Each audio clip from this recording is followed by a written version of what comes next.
Сайн байцгаана уу? Урнаа. За ярилцгийг болондоо та бүхэнтэйгээ дээд урсгал гэсэн номыг одоо ярилцахаар сонгоолаа.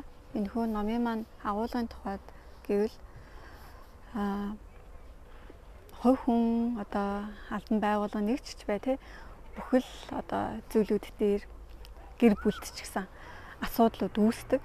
Тэгвэл тэрхүү асуудлыг одоо асуудал үүсгэхээс өмнө олж илрүүлээд хэрхэн одоо шийдвэрлэхийн яаж бидэнд энэхүү зүйлийг хурцтанд болохоос өмнө шийдвэрлэж болох юм.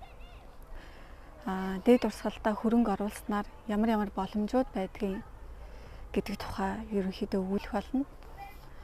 За надад ийм асуудал үүсэж болцшгүй дээ. Манай байгууллагад одоо ойрын хэдэн жилд ийм асуудал тулгарах магадaltaй да гэсэн санаа зовнилтой байгаа хувь хүн албан байгууллага аль нь ч вэ одоо энэхүү номыг уншснаар таны тэрхүү одоо санаа зовнилд гарц гаргалгаа шийдвэр гаргах чинь туслах ном юм болов уу гэж бас бодож байна.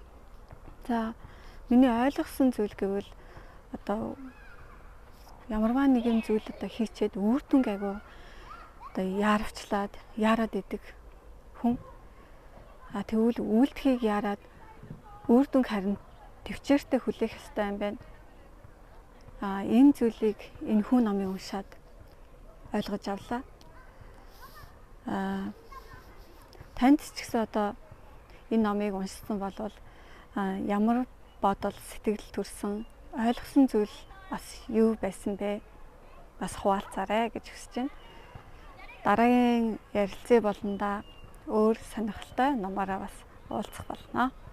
Баяртай.